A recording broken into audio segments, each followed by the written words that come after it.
Hello friends, नमस्कार। मैं अविनाश कुमार आप सभी का फिर से अपने यूट्यूब चैनल एग्जाम टेबल पर बहुत बहुत स्वागत करता हूं। दोस्तों, हम लोग इंडियन पॉलिटी अर्थात भारतीय राज व्यवस्था का विस्तृत अध्ययन कर रहे हैं और उसमें हम लोग पढ़ रहे हैं एक्ट। और एक्ट हम लोगों का खत्म हो चुका है और उससे संबंधित हम लोग प्रश्नों को हल कर रहे हैं। हमने पहला सेट आप लोगों को दे दिया है, वीडियो बना दिया है। आज हम लोग दूसरा सेट अर्थात एक्ट से संबंधित कुछ और महत्वपूर्ण प्रश्नों को हल करने का प्रयास करेंगे। तो दोस्तों, अगर आप लोगों को मेरा वीडियो अच्छा लगे तो प्लीज दोस्तों लाइक करें, कमेंट करें और अधिक से अधिक वीडियो शेयर करें। दोस्तों, जिन्होंने मेरा चैनल अभी तक सब्सक्राइब नहीं किया है, प्लीज आप लोग मेरा चैनल सब्सक्राइब कर लीजिए और साथ ही साथ बेल आइकन की घंटी को भी प्रेस कर लीजिए ताकि जब भी मैं कोई वीडियो अपलोड करूं तुरंत नोटिफिकेशन आपको मिल जाए, मेरा वीडियो तुरंत आपके पास पहुंच जाए। तो आइए दोस्तों, बिना देर के हम लोग वीडियो शुरू करते हैं। हमारा पहला क्वेश्चन है चार्टर एक्ट 1853।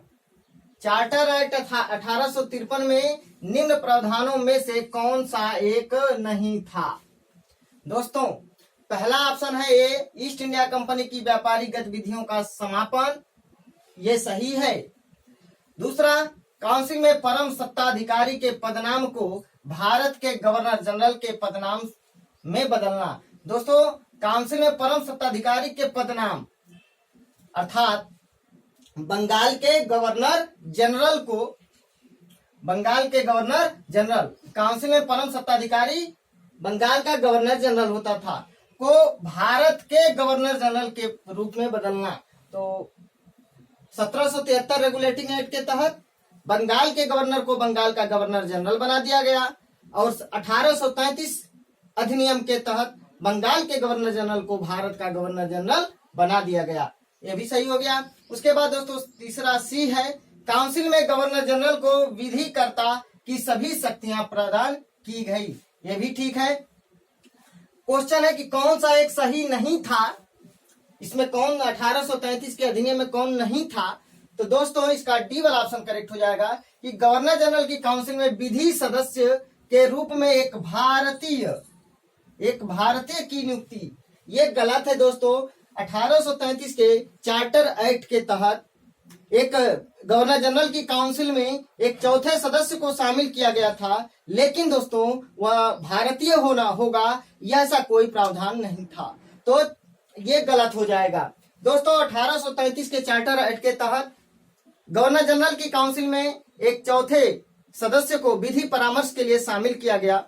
उसके बाद 1853 के चार्टर एक्ट के तहत उसे पूर्ण सदस्य का दर्जा प्रदान किया गया और 1861 अधिनियम के तहत एक पांचवें सदस्य को भी शामिल किया गया, जी उसे भी विधिवेत्ता होना आवश्यक था।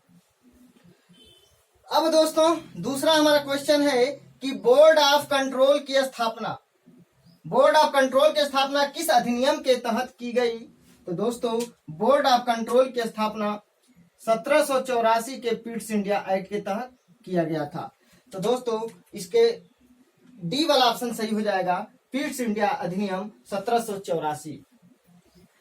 नेक्स्ट क्वेश्चन, निम्नलिखित में से किस अधिनियम के द्वारा अंग्रेजों ने भारत में सर्वप्रथम परोक्ष निर्वाचन प्रणाली की शुरुआत की? दोस्तों परोक्ष का मतलब अप्रत्यक्ष, तो 1892 अधिनियम के तहत 1892 अधिनियम के तहत परोक्ष निर्वाचन प्रणाली अर्थात अप्रत्यक्ष निर्वाचन प्रणाली की शुरुआत किया गया। नेक्स्ट क्वेश्चन, निम्नलिखित में से किस एक वर्ष से ब्रिटिश सरकार अंतिम रूप से भारत एवं इंग्लैंड, निम्न में से किस एक वर्ष से ब्रिटिश सरकार अंतिम रूप से भारत एवं इंग्लैंड में एक ही समय साथ साथ इंडियन सिविल सर्विसेज अर्थात ICS की परीक्षाएं आयोजित करने हेतु सहमत हुई थी? तो दोस्तों 1922 से ए वाला ऑप्शन करेक्ट होगा। अब दोस्तों हमारा अगला क्वेश्चन है कि निम्न में से किस अधिनियम के तहत भारत में एक लोक सेवा आयोग का गठन किया गया? तो दोस्तों हमारा करेक्ट आंसर होगा 1919 का मोंटेस्क्यू चेम्सफोर्ड सुधार अधिनियम या 1919 का भारत परिषद अधिनियम। दोस्तों 1919 का मोंटेस्क्यू चेम्सफोर्ड सुधार अधिनियम के तहत 1926 में एक लोक सेवा आयोग का गठन किया गया। 1926 में, और एक लोक सेवा आयोग मतलब पीएससी, पब्लिक सर्विस कमीशन। तो दोस्तों 1919 के मोंटेस्क्यू चेम्सफोर्ड सुधार अधिनियम के तहत एक लोक सेवा आयोग का गठन किया गया था 1926 में।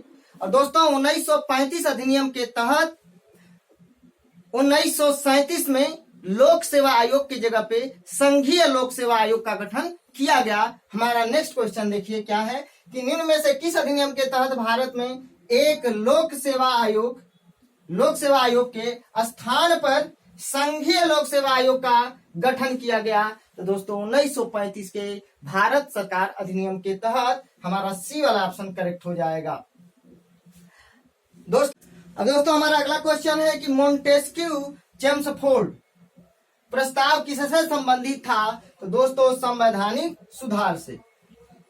दोस्तों मोंटेस्क्यू चेम्सफोर्ड प्रस्ताव 1918 में अपनी रिपोर्ट पेश किया।